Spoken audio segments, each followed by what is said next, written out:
Okay, good morning. Good morning. Last time we discussed systems, and we discussed system properties, linear property. We just started. So anyone still remember what is the additivity property of a linear system? Yeah, memoryless. Okay, we start from memoryless. So memoryless, what is memoryless? Can you comment? Don't just read the definition. So how do you understand memoryless? Whatever the input is. It's systems that don't use Huh? systems that don't use memory. Do not use memory. So physically, when you implement the system, you don't need to use memory. That means the output at some time only depends the input at that time. You don't need any values in the future or in the past. So you don't need memory. Okay. Causal. What does that mean if the system is causal? That means the output at some time only depends on the input at this time or the previous time. That means we already know the value. The value already occurred. We do not need any information that in the future. So causal system, that means with the memory, you can implement this. Because we know the value at this time, and we know the value, we can store the value at the previous time.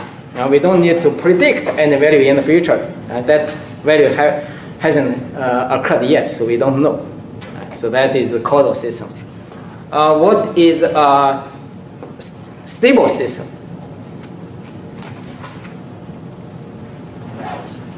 Can I see stable system? That means the output is bounded. Can I see like this? This is not accurate.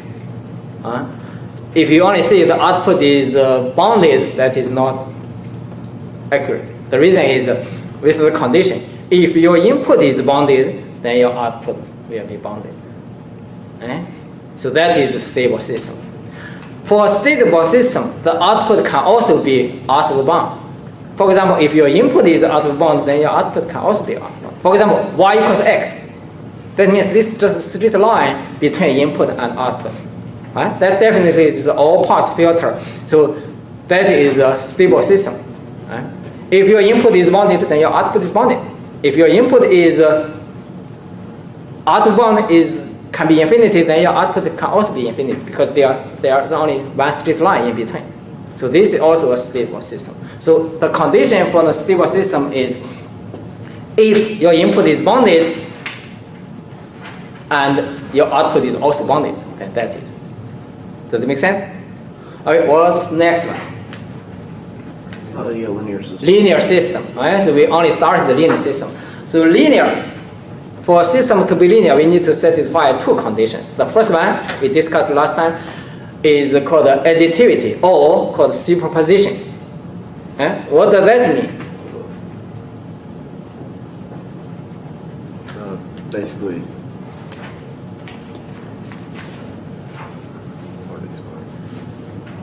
Right? The superposition rule says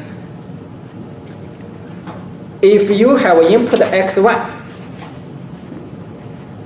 suppose you get output y1. That is just a truth, a fact. You have input x1, then you get output y1.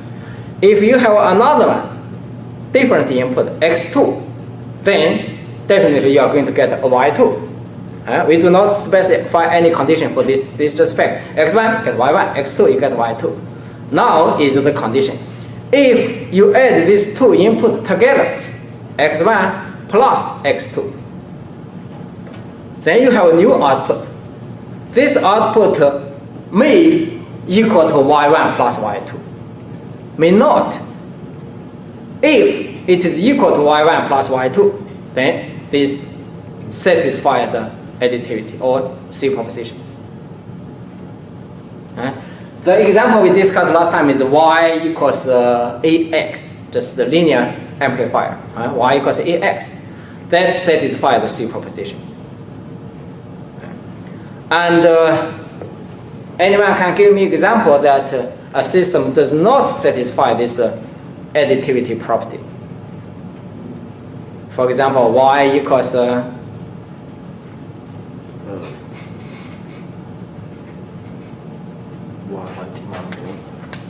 for example here, linear. The first one is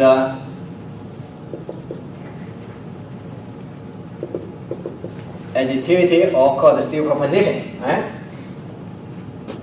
Example is y equals ax. That one is yes, satisfies additivity. Example 1. Example 2.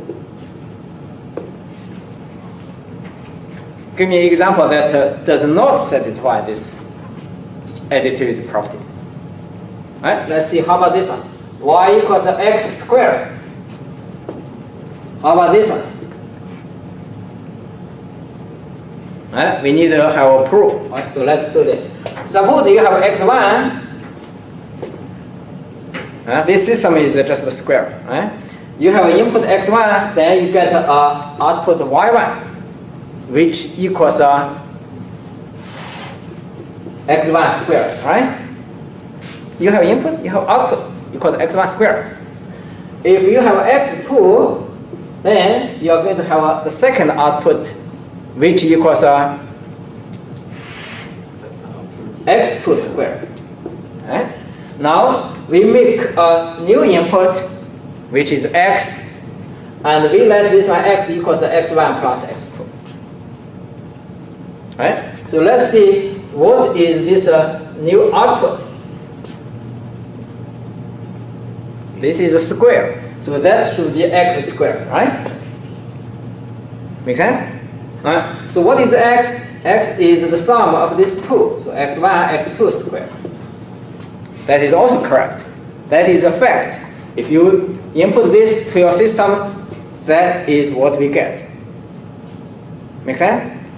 So now let's simplify this one. This one will be x1 squared plus x2 squared, then plus 2x1 times x2.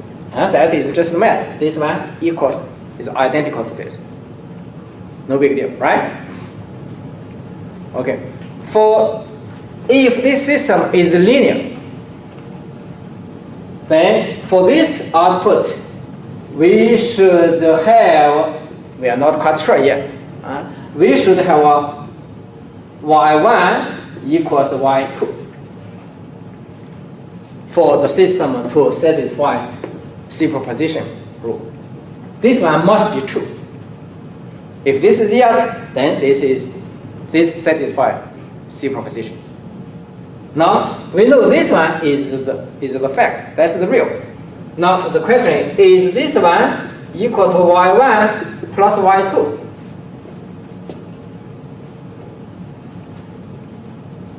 No, right? Y1 is this part. Y2 is this part.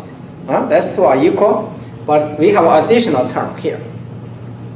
So this one is not equal to y1 plus y2. So this one is not. So this one is no. So that means this system does not satisfy superposition rule.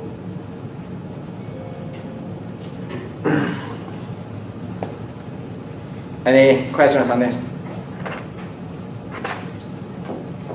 So this one is not a linear system. It is square, quadratic.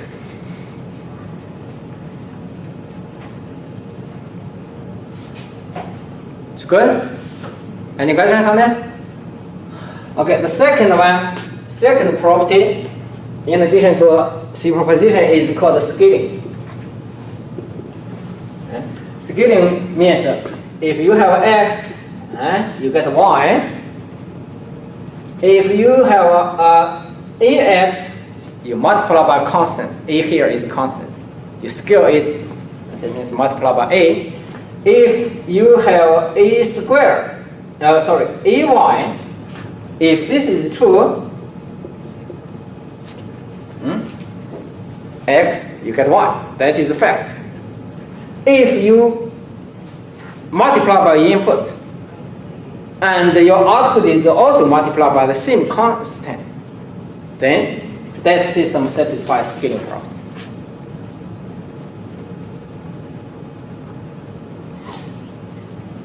And if a system satisfies both additivity and scaling, then we call this system a linear system. You can also use these steps to prove a system satisfies scaling property.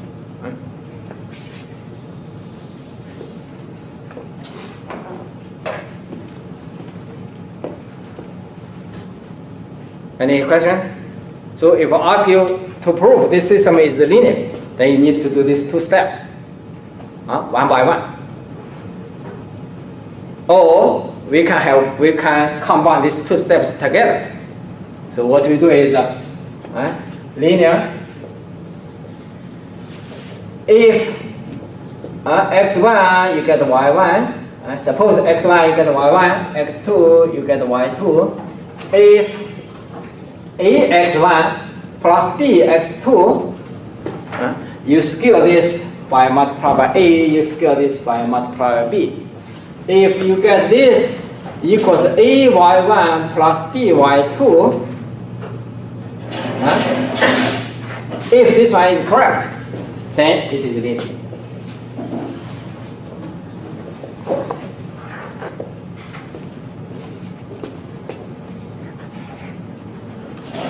Yes? Can you do an example? Example is, for example, we still use this one here. So example here, y equals kx. We do not use a anymore because we have a, b here. Right? So we use y equals kx. We already know this one satisfies additivity and possibly satisfies scaling. So this is linear. We just prove how to do this. So give you this example, y equals kx. Now we do proof. That is how you do this. So for x1, you get y1, and this one will be equals kx1. If you have input x2, then you are going to have y2, which equals kx2. That's nothing, you just do this. That is just a fact. You input this, you get this. You input this, you get this. Now, let x equals ax1 plus bx2. That part you need to implement. So I use a times x1 plus bx2.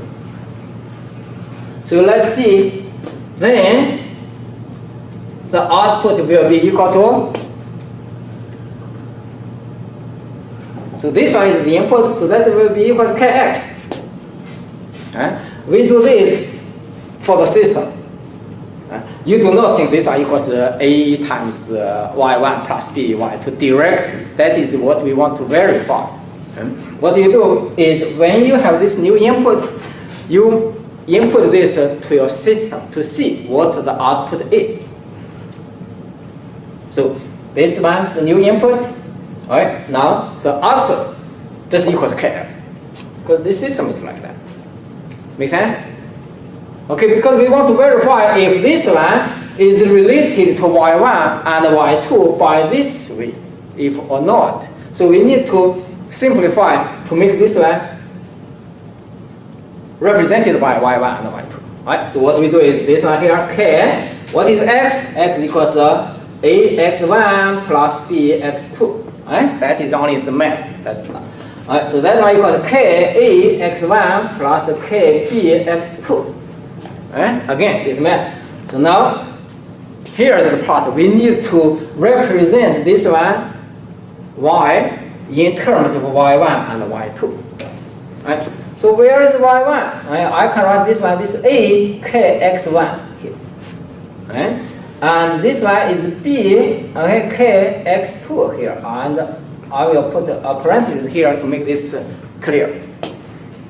Let's just switch this position, no big deal. Alright? Questions? Alright, now this is A. What is kx1? Kx1 is y1. Yes? Right? So that one equals y1. What is kx2? y2. So that is b y2. Okay, we are done. Now you need to make your conclusion. Is this linear or not? Yes. See, satisfy this condition. If this input give you this output, then that is linear system. See, this output give us this.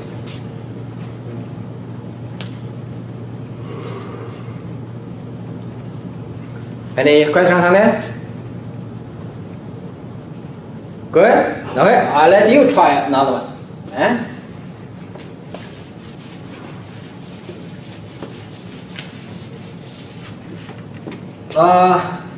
I try this one. The y equals mx plus k. Mk, both m and k not equal to 0.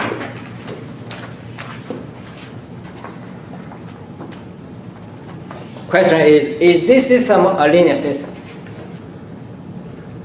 I'll give you 1 minute, try by yourself, then we solve here together.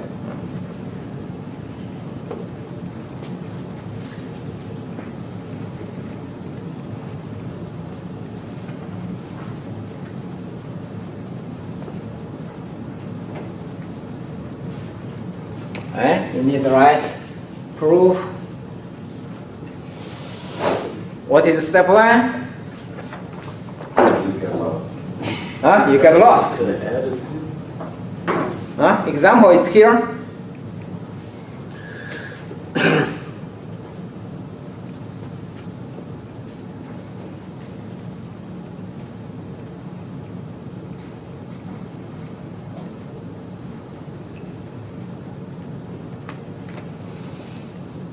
What is the first step? You assume you have x1, right?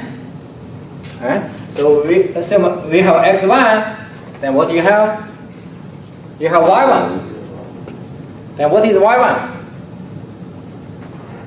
Well, it's going to be the mx plus k. This one, you input this to your system. What do you get? Mx plus k. Equals mx1 plus k. Right? Okay, now you have another input x2. What do you have? y2. y2 equals mx2 plus k. It's good?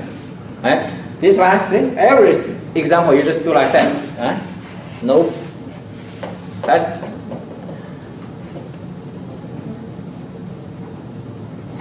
this is just the fact. You have this system.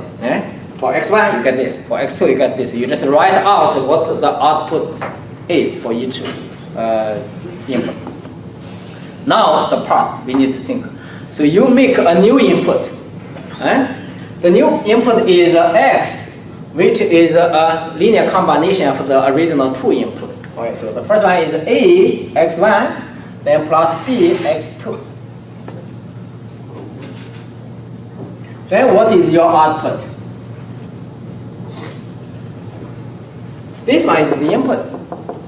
What is your output?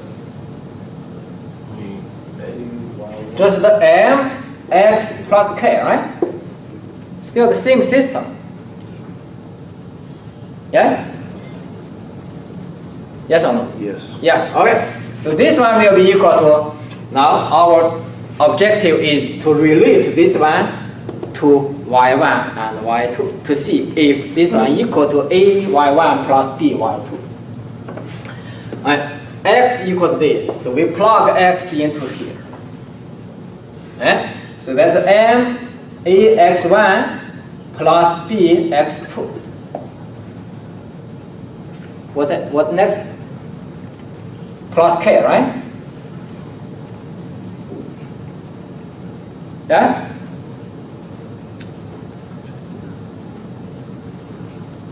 Yes, all right, so that's mx plus k. All right, let's write m ax, and we can easily write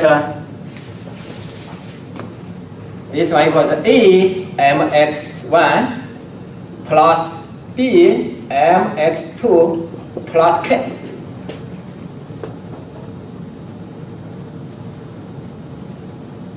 Now the question is this one equal to a y1 plus b y2?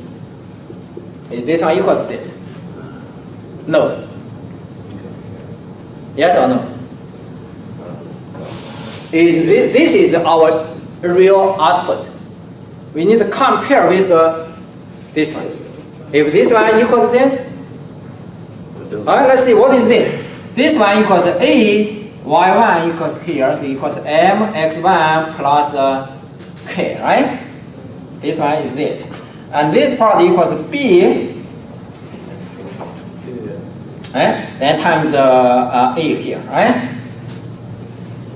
And this one here equals b mx2 plus bk. Right? So this equals this equals this.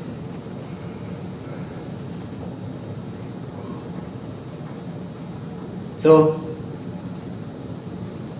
this plus this equal to this. We have this term, right? This is good. We have this term. We have this term. That is good.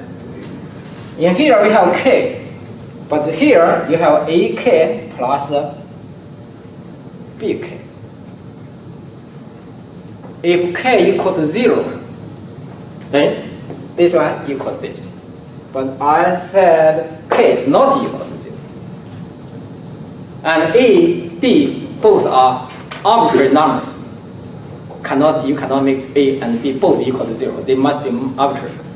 Cannot be 0 at the same time. So this one will not equal to this.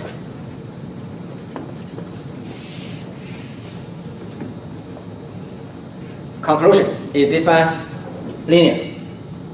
No, this is not linear.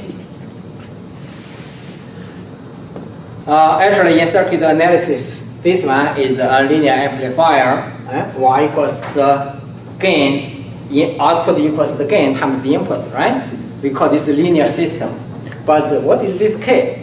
This is k is called like some like a Is it DC also? just add a constant. And this one is not a linear circuit anymore. If you want this one to be linear, you need to make a k equal to 0.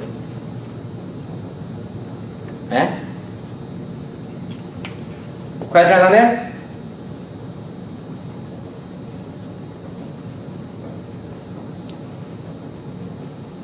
Still not understanding. I'm still not really understanding. It's good? Probably. We have textbook, we have lecture notes, and you can, but better to understand here. It's very simple. Give you the system. You assume there's x1. Then definitely you get y1, right? Now you have x2, you get y2. You don't even need to think this.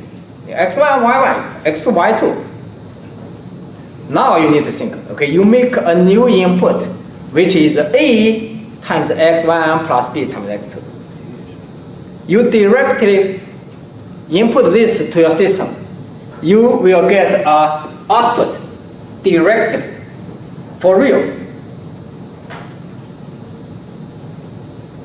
No matter what you get, this one you can measure this in real life or you can calculate in here.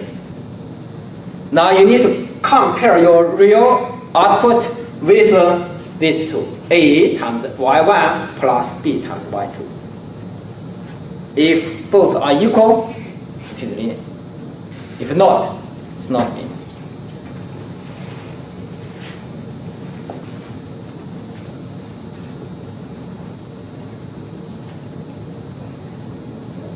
Questions?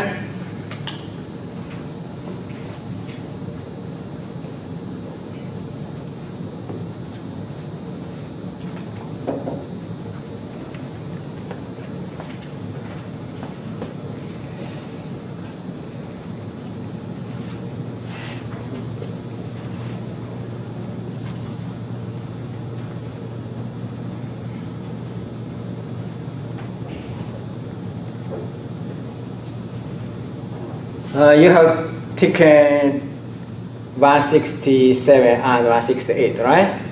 This is prerequisite for this class. All right, now let's ask you another example. That is in the lecture notes. Right? So we see this one is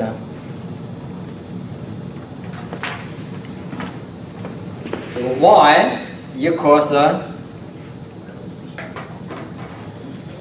from 0 to t and x integrator this system.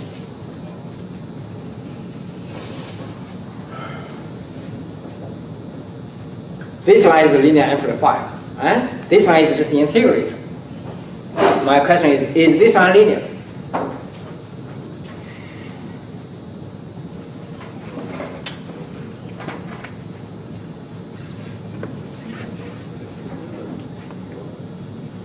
Is this linear? You guess first. Yes. Yes? Okay, let's see. How to prove this? You can see we just follow these steps. Proof. x1, you are going to have y1, right? What is y1? This part, right? So we don't have this anymore. So we have 0t x1 tau d tau here.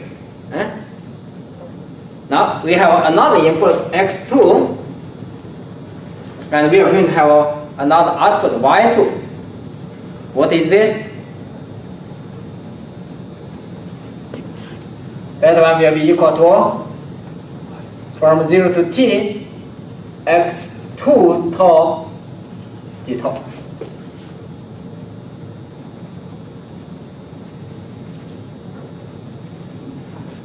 Any question on this?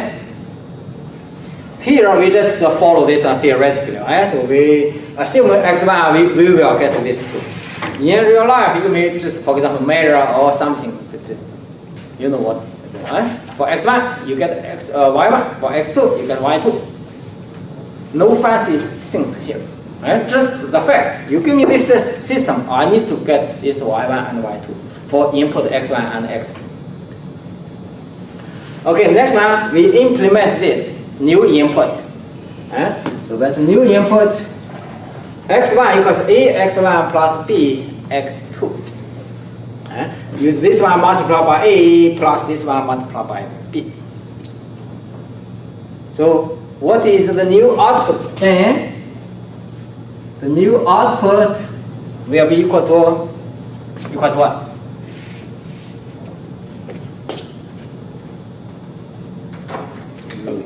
Alright, we still do the integration and just the capital X tau d tau, right?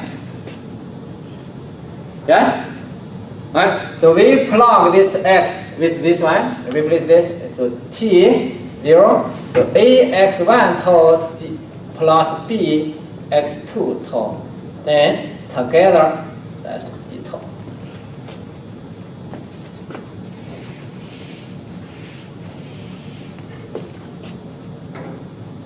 Okay, we know how to do the integration, right? So here, these two add up together by linear property of integration. So we are going to have a 0, so a x1 tau and d tau plus t here, b x2 tau d tau. And we just separate these two terms like this.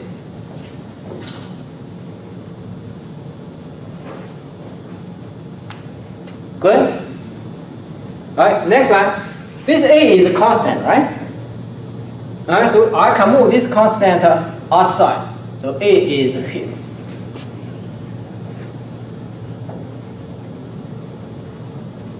Similarly, this b can also be moved out. So this b, I will put it at the front. That is good, right? Okay, now look at this one. So a is constant. What is this?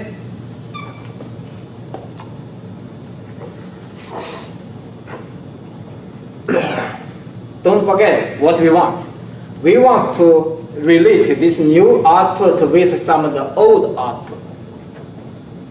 So we need to find the connection between this and y1, y2. So what is this?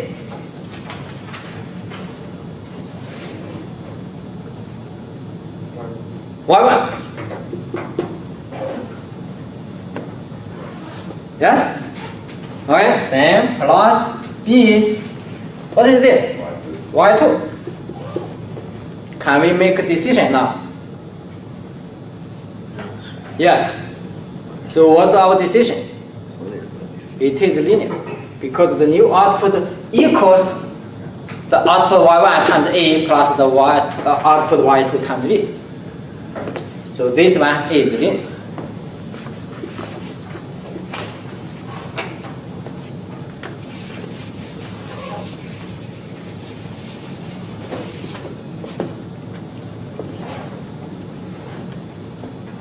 So if I give you an example, can you do by yourself?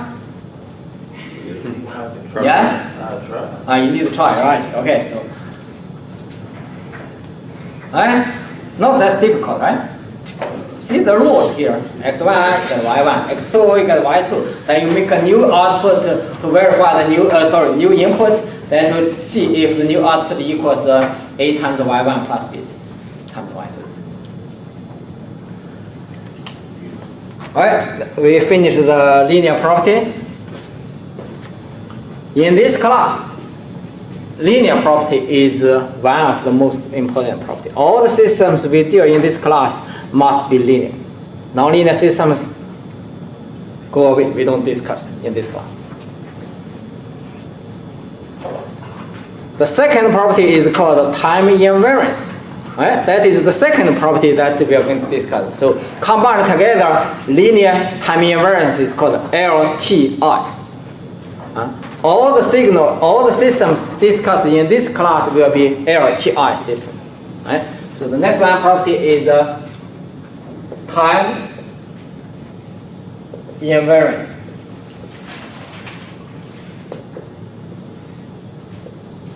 Time invariance, right? Or it's time invariant. So TI.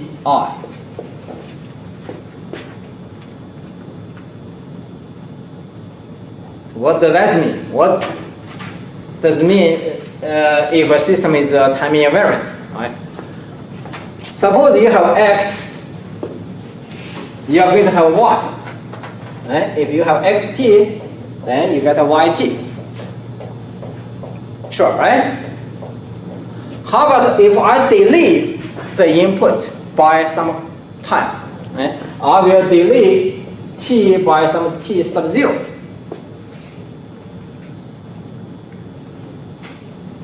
Is this clear what we are doing? You delay your output by some time. 1 second, 2 seconds,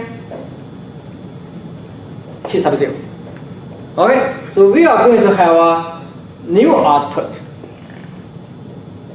But if this output is equal to t minus t sub 0, see, also delayed version of y, if this one, we give this, then it is a time invariant. Time invariant.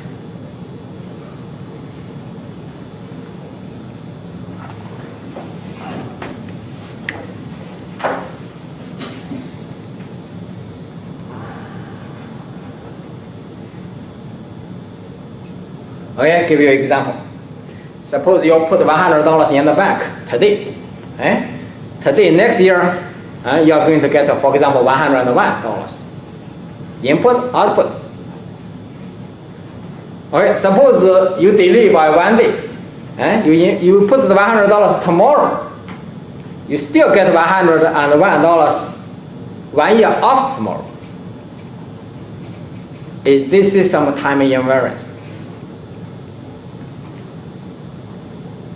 Yes, right? You delete your input, you delete your output, you still get 101 plus $1 interest. So that is kind of it. Does it make sense? All right, let's see the punishment. For example, you have a traffic ticket, right?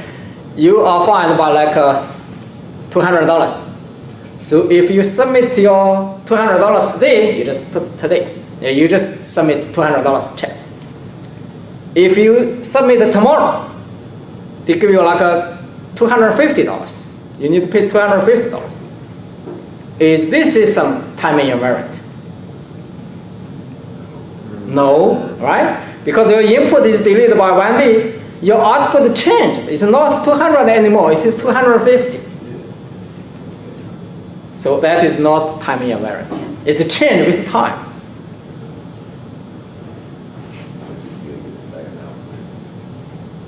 Does that make sense? Okay, so if I draw this, suppose if your input, is this, and if you have your output looks like this, for example, this equals 1, this is 0, 1, this is 10, this is 20, suppose, this is your input, this is your output. And if you delete this one from 1 here to like from 1 to 2, you delete this, your input looks like not the same, but I try to make this one. So this one equals 1, this one also equals 1. So exactly the same, just delete by 1 second. If your output equal to here, that's 11, this is 21, same thing. For example, this one equals 5, this one also equal to 5. They are the same, except this 10, this 11, this 20, this 21. Is this system time-invariant? Yeah. Yes.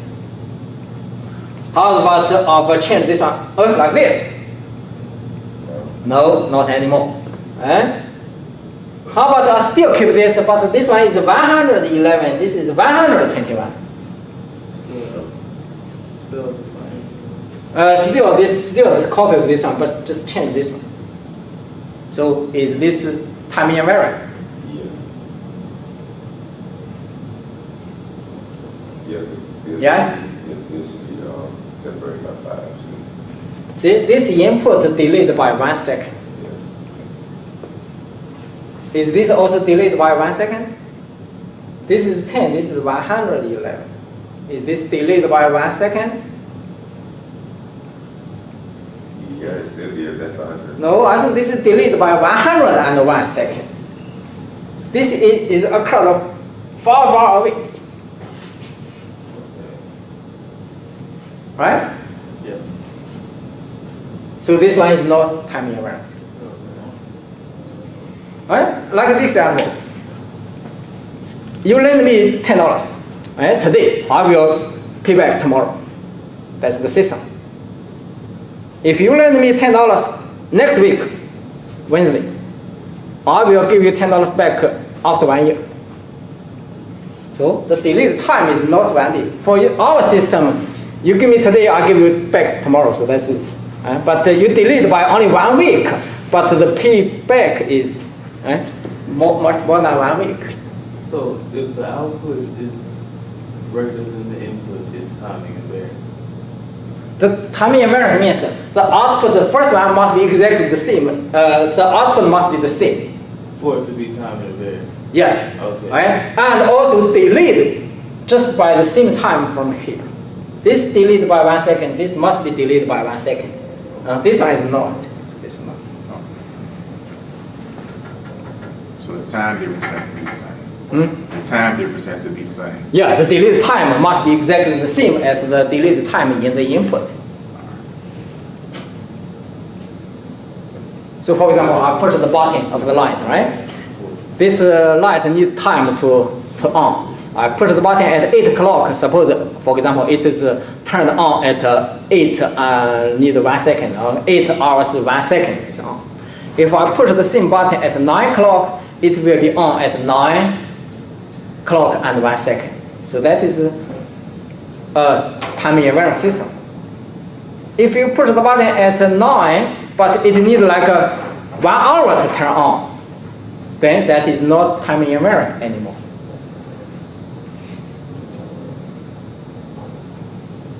So the key here is you delayed some time for your input, the output must be the same except delayed by the same amount of time. You cannot change the waveform here. You cannot change the delayed time. The delayed time must also equal to this one, 1 second.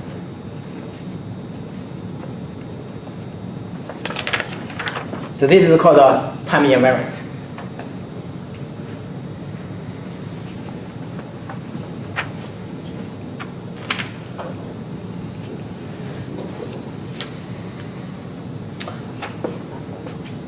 Any question on this? So first one, you need to understand this physically. Then we are going to do some theory. So do you understand this in physics? How this works? You don't need to do the math first. Okay, I know the meaning of this one. You have input, you got output, right? Now you delete your input by some time, 1 day. The output cannot be changed, but also exactly deleted by only by 1 day. Cannot be deleted by 2 days. Cannot be do anything else, and also cannot change the value from $200 changing into 250, or delete by like instead of 1 day, you delete by one year.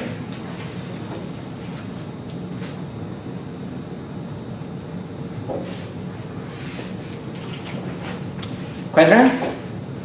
All right, now let's do some proof.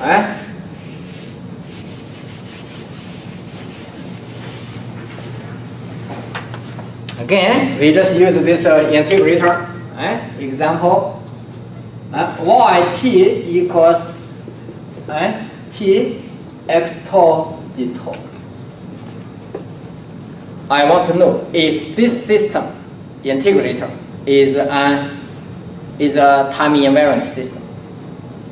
Right? First one, you guess, is this time invariant?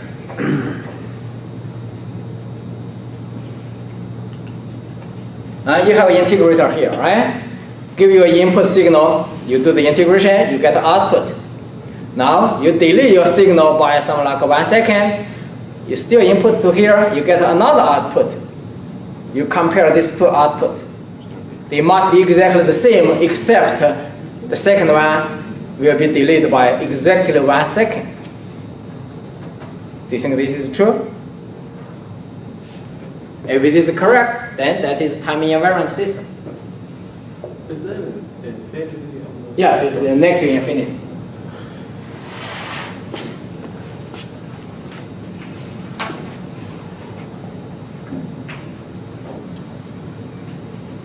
Questions? All right, let's see proof. How to do this? Now I think you can tell me how to do this. We already proved a linear system. That's the same thing, just different. So what's the step? What's the step 1? It's 1. Okay. Because here we have only 1, so you can just say x1 is good.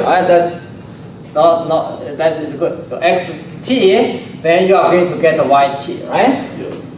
So what is yt to your system? That one will be equal to negative infinity to t x tau d tau. Right? You generate this, you get this. The next one is we need to delete this one, right? Alright. So what is xt you delete by t sub 0? Let's see what it is. So we are going to have yt.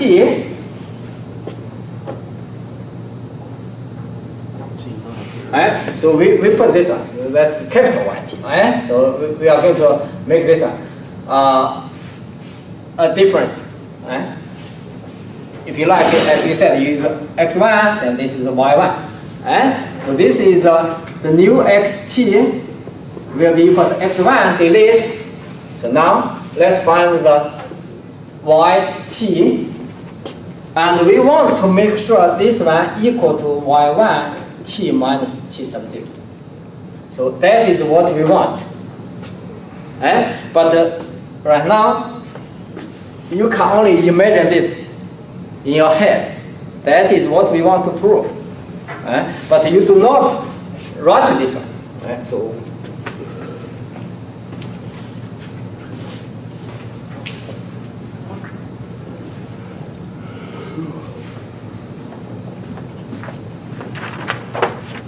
So this thing here,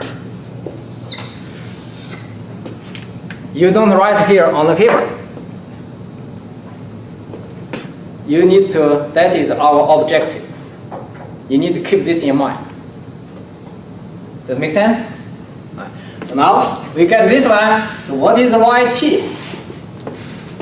That is the real output we want to find out. YT equals here. So that one because t negative infinity, and this one is x1 t minus tau t sub 0 and d tau. Right? Just plug this one here into here. Do not change anything else. You only change this one into this one. The key here is don't change anything else. You only change the input. Don't change this t. Don't change only this part. And we want to know if this one equals this. We can do the integration of this here. Right? So this is x1 here. Right? But how about this one? So we are going to use the change of variable.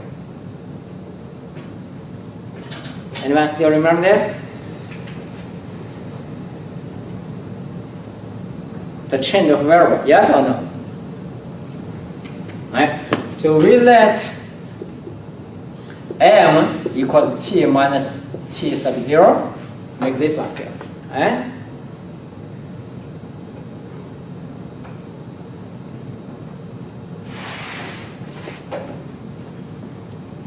Then t will be equal to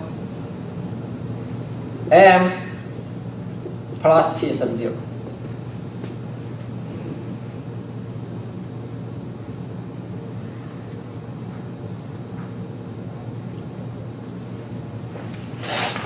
This is the change of variable. We don't like this t minus t0, so we have this one.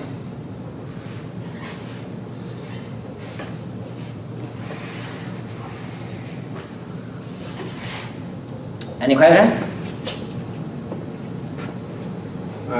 When we change, this one is tau, right? This is tau, so this is tau, right? And this is t is still here.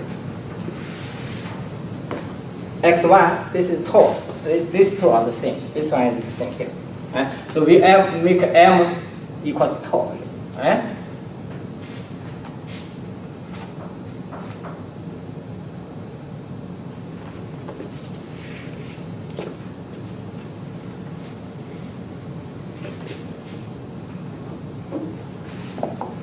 Any questions on that? All right, so now let's see what this is. So yt will be equal to, this one here is x1 m. What is d tau? D tau equals dm, right? Because t0 is a constant.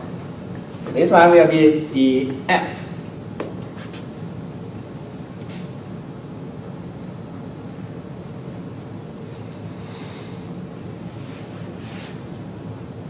Questions? Okay, now look at this one. This one is infinity. So when tau equals negative infinity, what is m? This one is negative infinity minus t0. This one is negative infinity. This one equals a constant. So still equals negative infinity. What is here? When tau equals t, what is m? M equals t minus t sub 0, right? So the upper limit will be t minus t sub 0.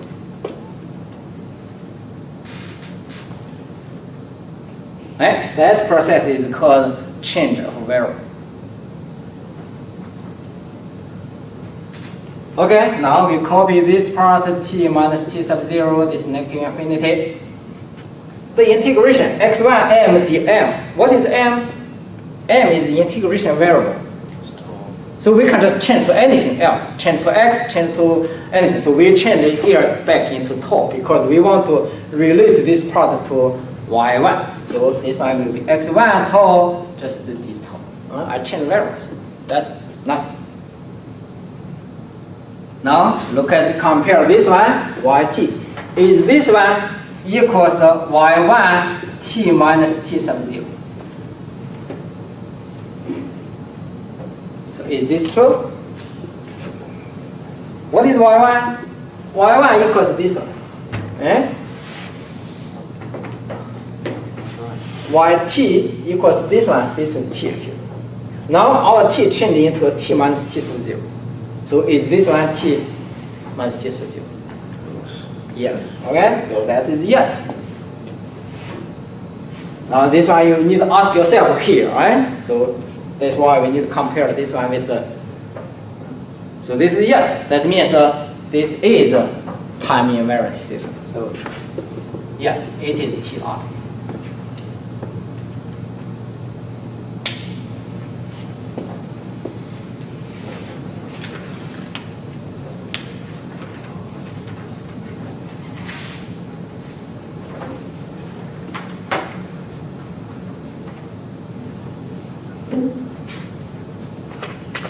Any questions?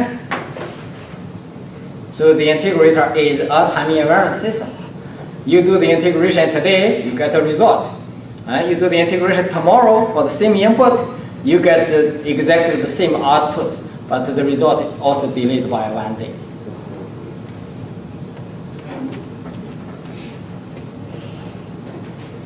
Here shows you how to do this. Right? Very similar to the linear property proof, right? X, Y, then you have new input, you try to find new output, and compare with the original output.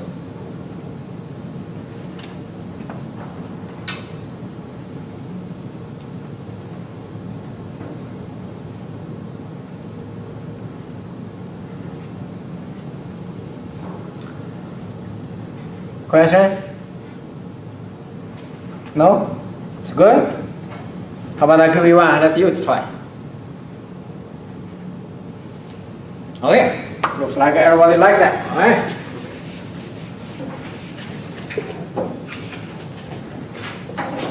Example 2. Make things easier, all right? All right, look, this one system. Yt equals also integration and x tau d tau. What's the difference between these two systems? This integration is from negative infinity to t. This integration is just from 0 to t.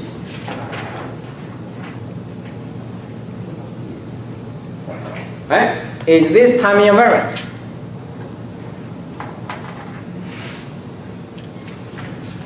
I'll let you try for 2 minutes. Eh? Everybody get a piece of paper, then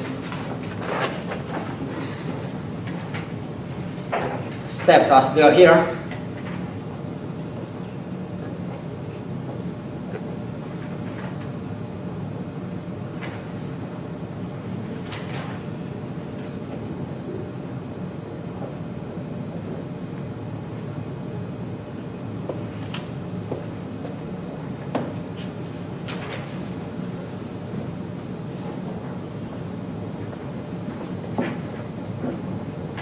How to do step 1? You assume you have an x, and you write after the y, right? And you can just copy the steps from there.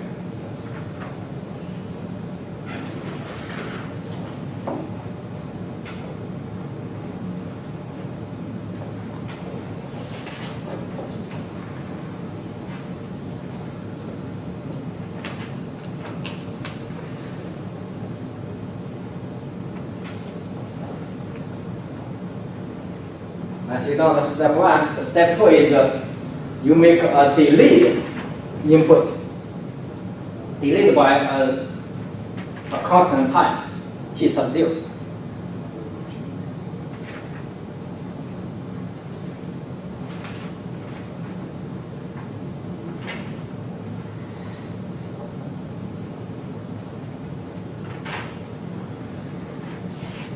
Then you use this new input in your system, try to find out the new output.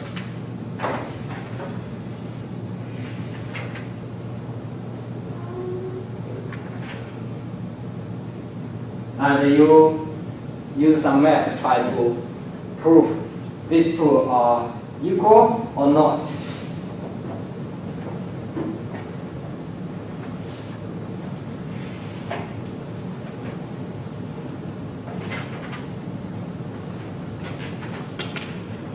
If both are equal, then that is time invariant. Not, it's not.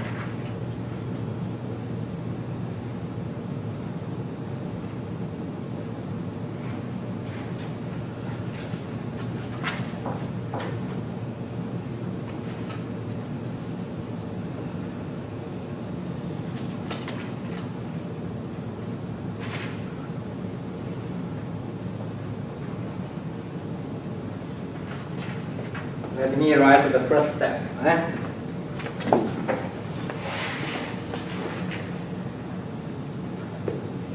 We have x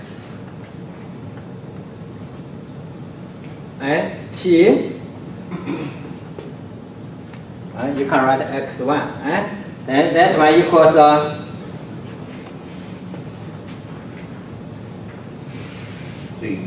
0 t x1 tau, right?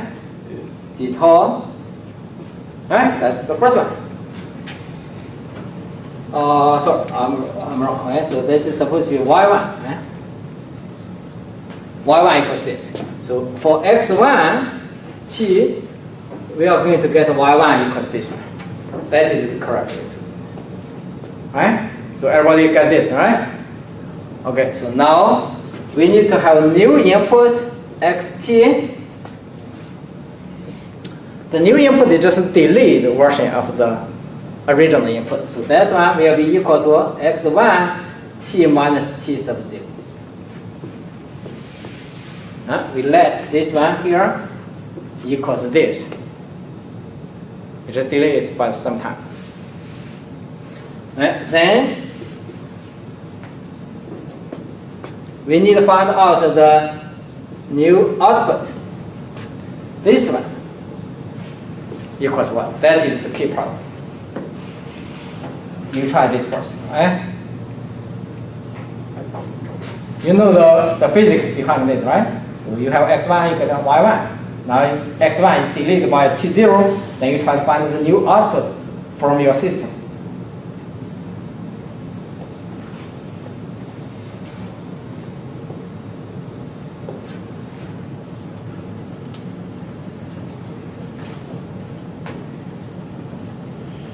What is this? Anyone try? What t is going to be? Okay, from 0 to t, x1 tau minus t0 tau minus t sub 0 d tau. Right? Here you need to put in your head that's what you want, right? If this one equal to y1 t minus t sub 0, that is what you want. At this step, you need to know what you are looking for, but don't write it. It's good? Right, now we need to do the math here. What technique we need to use? Change of a variable. Right? Change of variable. We make this one as a, if you follow my step rules, this one you can make this one equals m. If you like, you can use a k, you can use anything you want. Right? So let tau minus t sub 0 equals m. Okay. Then this yt will be equal to, we write these functions first. Right? Then we determine the upper and lower limits. So this one, because tau minus t sub 0 already equals m, that's what we want. We try to change this variable. This more difficult change is simple, as easy as this one here. So that one will be x1 m, This one is d tau. So d tau, if you take difference at both sides, d tau, this is constant, is gone. So d tau equals df. Right? So this one is df. Now this limit both will need to be changed. Why? Because this 0 is for tau. This t is also for tau. Now the integration variable is for m. So we need to determine what is this 0 for m. From here. So when tau equal to 0, what is m? 0 minus t sub 0, right? So that equals negative t sub 0. It's good? A little bit tricky? Yes or no? Yes. Yes. Okay, now determine the upper limit. When tau equals t, what is our m? T minus T0. Okay, m will be equal to the tau minus t sub 0, so that's t minus t sub 0. So t minus t sub 0.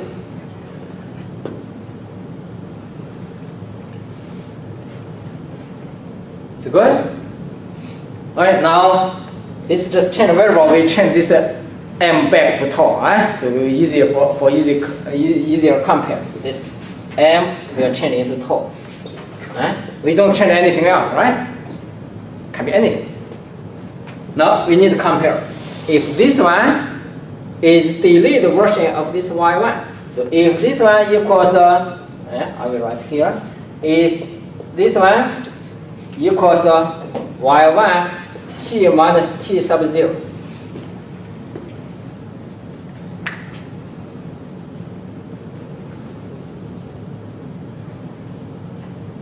If this is true, that means you only change the t of y1 to t minus sub 0. So you only change the t into t minus t sub 0. That's the only thing you need to change in the y1. So here, y1 is this one. You only need to change this t into t minus t sub 0. If this is true, you change this only into t minus t sub 0, you get this. I see somebody shake your head. So that means this is a no, right? If you only change this t into t sub 0, yeah, this part is good. How about this one? No. Not equal. So this one is not equal to this.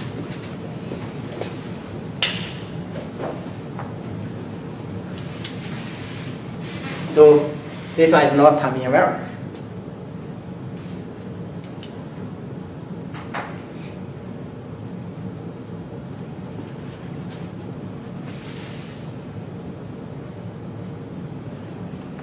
If you compare these two systems, looks like both are integrator. One is time-invariant, another one is not. What's the difference between these two? Right? The lower limit, one is from negative infinity, another one is from 0. Or in general, from any fixed time. For example, from 2 or from negative 100. Only it's not negative infinity. So look at here, negative infinity, you minus t sub 0, you still get negative infinity. So this is why the lower limit, in this case, both are equal. But here are not. In this example, you use 0 minus this one, definitely not equal to 0. If you even this change to 10, is 10 minus t sub 0, it's also not equal to this 10. Except when this one equals negative infinity, these two will be the same. So that's the only difference. Right? So that gives us a conclusion. For integrator, if the integration is from a negative infinity, that is time-invariant. Otherwise, it's not.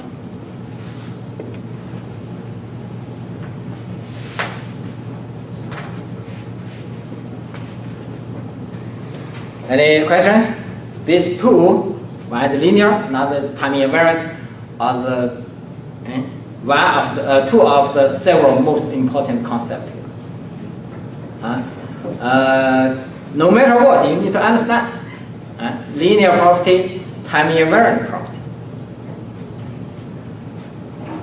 As engineering technology, first one, I will ask you to understand this in physics.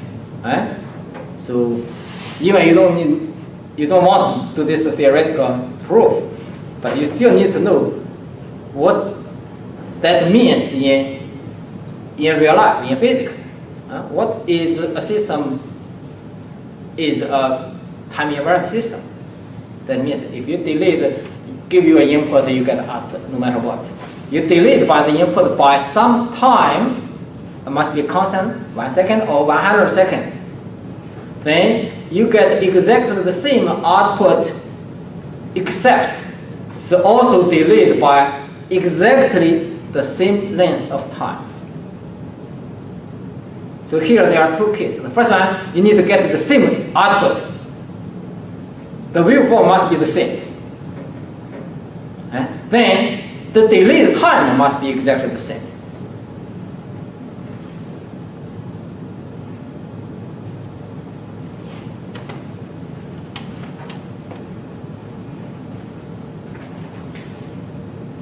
Does this make sense? Okay. For example, you take the midterm test. Test start from 8 o'clock. Everybody else start from 8 to like 10, 2 hours. Now you are late. You come here at 8:30. I still let you in. You still take the test. But you also need to submit at 10. Same as others. Is this system time-invariant?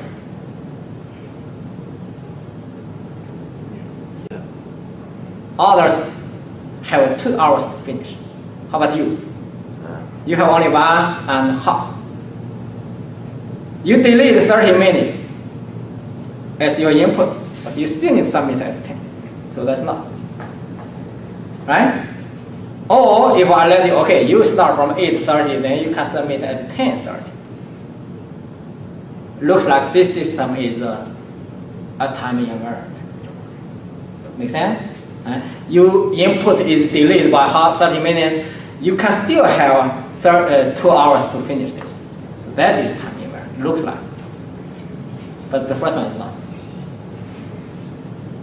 So anyone give me an example in real life? What kind of system is a time-invariant system? I already give you several, right? You said it's time. Time-invariant. Or time-variant. You just give me an example. Tell me if it's time-invariant or invariant. On delay switch. Switch. On delay, off delay. Are they something working with time invariant? What system? It's like it's a PLC. PLC. On delay time. Oh, they only delay by some time. So that's called ideal delay. So the output is just delayed by some time of the input. This is time invariant? Yes, right? Anyone else?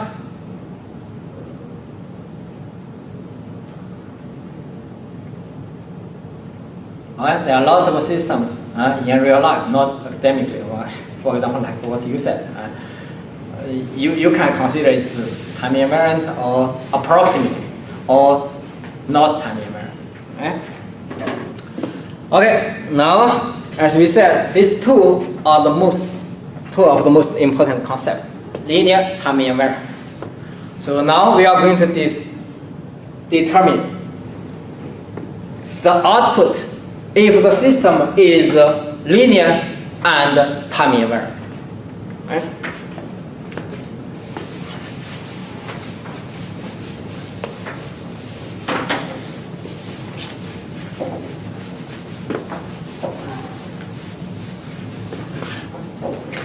Right.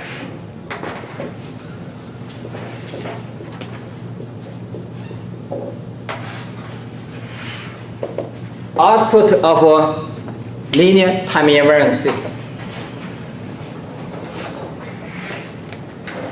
suppose we have a system here, that is LTI, and we have input X, we are going to have a output Y.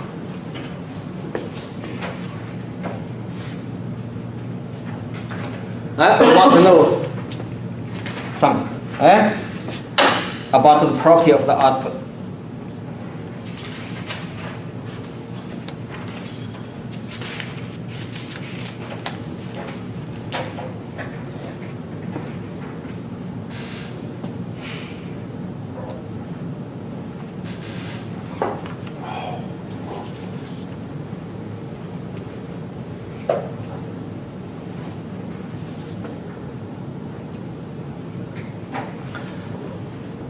Remember in the previous section, the first one, if we have any continuous time signal, we use the sampling property of the impulse function. At that time, I said you do not need to memorize this one, but we are going to use that. So this system, this time continuous CT signal can be represented by the integration of x tau and impulse t minus tau then d tau. That is called the sampling property.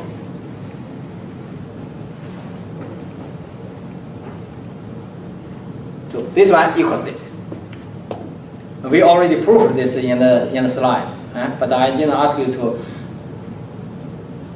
too much on this one. But you need to accept this is true. Okay, now the output, suppose is just some operator to the xt. You have input, you just do anything. Like linear means you multiply by constant. Square, you just do square.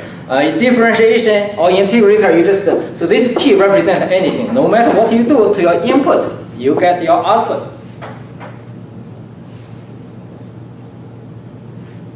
Any question on this? That's t means anything. And no matter how you operate to this xt. Good? Alright, let's see what this is. This t must be linear, must be time invariant. Because this one here. So this one will be t equal, and xt equals what? Xt equals all these things, right? Okay, so I will copy this.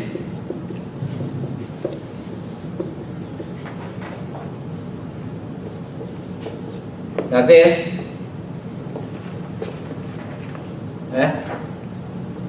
Operate to this one.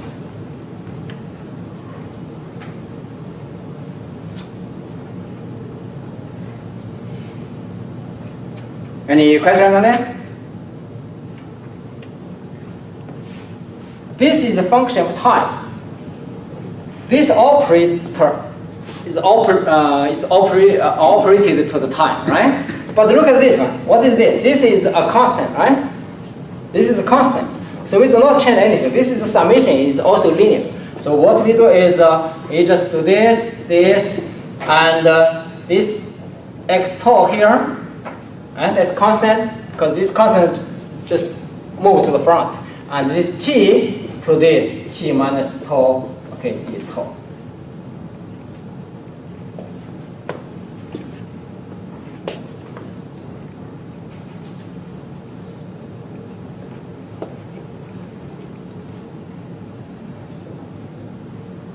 And because this function is time, so all others are constant, so we can move this one. This t is on the time, so like this.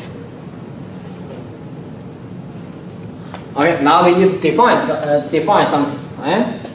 Suppose this system LTI, if your input is impulse, everybody still remember what impulse is, right? And we call this one the output equals we call ht. And this is called the impulse response.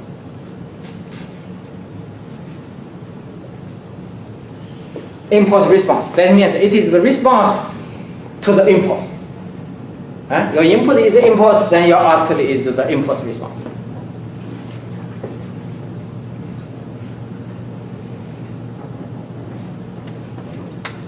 So in other words, this ht is equals your operator to this one. You have this input, you just do whatever you want to this one, you get this one. That's just the mathematics. Keep in mind, this one is a time-invariant system, right? So time-invariant system, if I have t minus tau, this one, I operate this one to here. What do you have? Look at this. You have this as input, you get this one as output. Now I delete this input by tau. What is your output? Your output should also be delayed by the same time, right? Because this is time-invariant system. So this one will be equals this.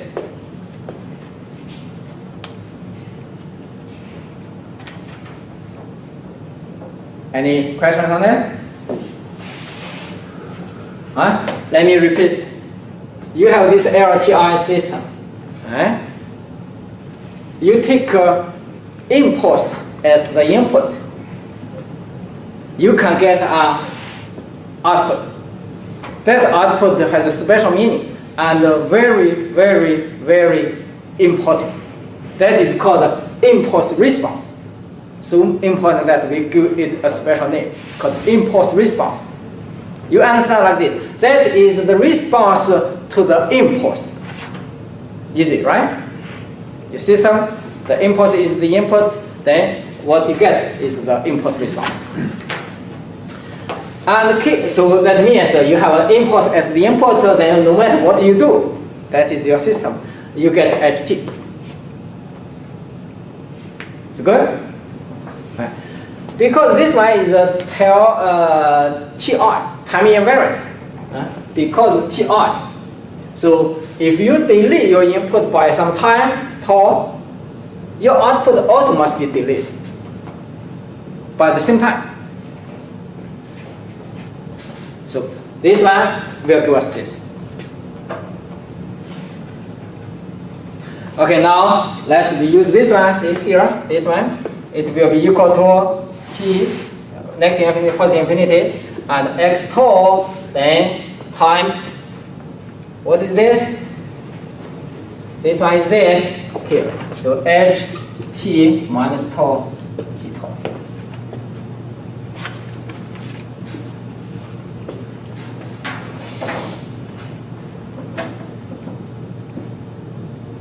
Right, that is our key here. So yt equals this one. What does that mean? Looks like this is a lot of math here, right? I know you don't like this. Anyone like this? So we need to explain this, the meaning. What we want to know here is, first one, I give you a system. We assume this system is a linear time-invariant.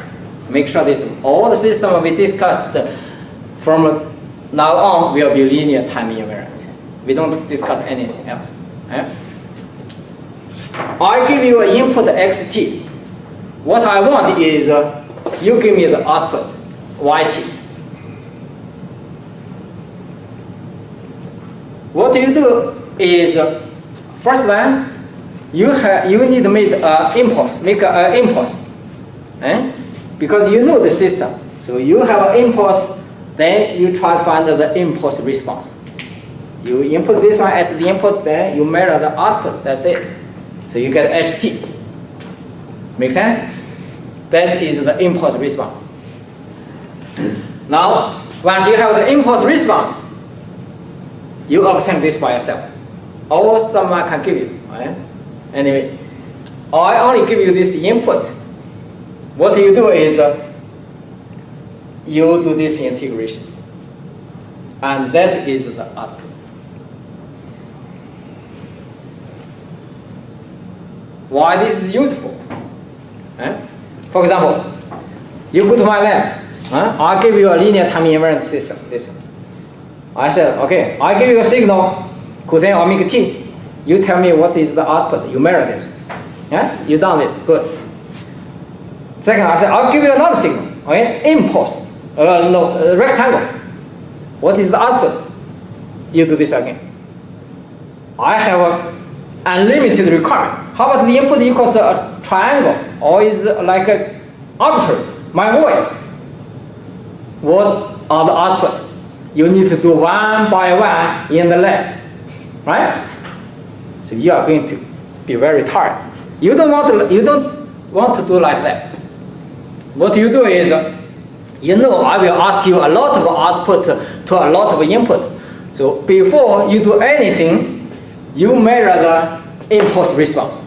So you do by yourself. First one, you generate an impulse. Then you input this one to the system. You get this HT. You keep this HT safely somewhere to yourself. Does it make sense? So you do this before I ask you to do anything else. Then I give you first signal. You don't need to measure anymore. You just do this integration. You tell me, oh, that is the output. Good, perfect. Then I tell you another signal. You do this integration again. You can throw away the system. You don't need to care anymore. You don't need to go to their merit. You just do this integration. And you get no matter the output for any input. Any questions? So this one will save you a lot of work. So that's why this is very important. The trick here is you need to know this edge. I give you arbitrary input. I want you this one, but you need to find out this one. Either given or you measure it, or no matter how you get this, you need to have this. What is this HT? What do we call it?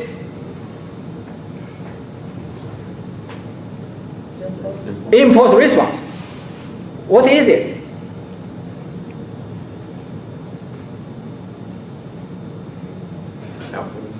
The output of the system when the input is impulse. The input must be an impulse. Then the output will be the impulse response. A lot of systems, the impulse response are already known. For example, differentiator. So a lot of systems are already known. So you don't need to measure it. If you know the system is an integrator, then you know this. Then you just do the integration. That's why you don't need to measure. If I tell you this system is an integrator, do you need to measure the output for each input? No, because you know it's an integrator. You just go home, give me input, you just do the math. You give you input, you do the math. That's it. Because you already know the impulse response. So now that one is the most important so far. You have input, you need to do this. And what we know is we know xt, right? I give you this, and you calculate this xt by yourself. You get this. So from this tool, you get yt by this method. So this is so important. We give this a name. We give this a notation. So you need to use this star here. That means xt star ht means this, all this thing. And we call this operation as a convolution. It's convolution.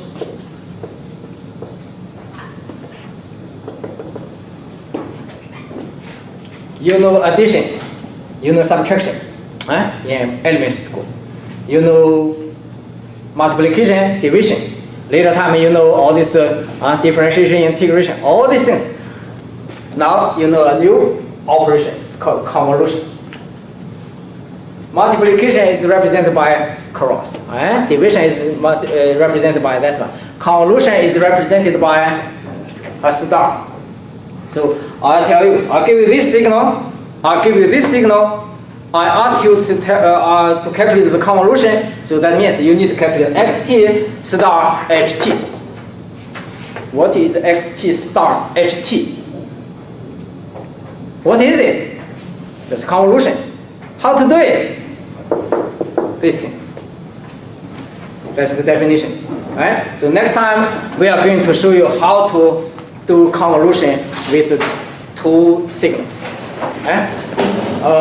This concept is very important. Next time is also very important how to do the convolution. So any one taking this course needs to know how to do convolution. Okay?